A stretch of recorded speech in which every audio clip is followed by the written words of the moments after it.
কেউ কারো রিজিকে ভাগ বসায় না, কেউ না। আমরা অনেকে মনে করি যে আমি ওকে দিলাম, ওকে খাওয়াইলাম, আমি বোধহয় খাওয়াইলাম। না, সে আপনারটা খায় নাই, সে তার রিজিকই খেয়েছে। আমাদের ঘরে আমাদের বন্ধু বান্ধব আসে অনেক সময়, আমাদের ঘরে অনেক সময় অতিথি আসে, তাদেরকে আমরা আপ্যায়ন করি, তাদেরকে খাওয়াই। আসলে সে আমারটা খায় না, সে কারটা খায়? তার নিজেরটাই খায়। বিষ্ণু ইসলাম এটা খুব সুন্দর করে বলেছেন। ওনার কাজিন চাচাতো ভাই আব্দুল্লাহ ইবনে আব্বাসকে একদিন অনেক নাসিহা করছিলেন। করতে করতে এক পর্যায়ে তিনি বললেন, ওয়া আলাম, ইবনে আব্বাসকে বলছেন, ওয়া আলাম আন্না মা আসাবাকা লাম ইয়াকুন লিইখতিআক ওয়া মা আখতাআকা লাম ইয়াকুন লিইউসিবাক। আব্দুল্লাহ, জেনে রেখো, যেটা তুমি পাওয়ার এটা তুমি কোনোদিন হারাবা না।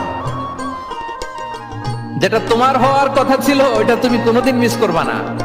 আর যেটা তুমি পাওয়ার কথা না, গোটা বিশ্বের সব শক্তিকে হাতের মুঠোয় আনলেও সেটার দেখা তুমি পাবে না, পাবে না।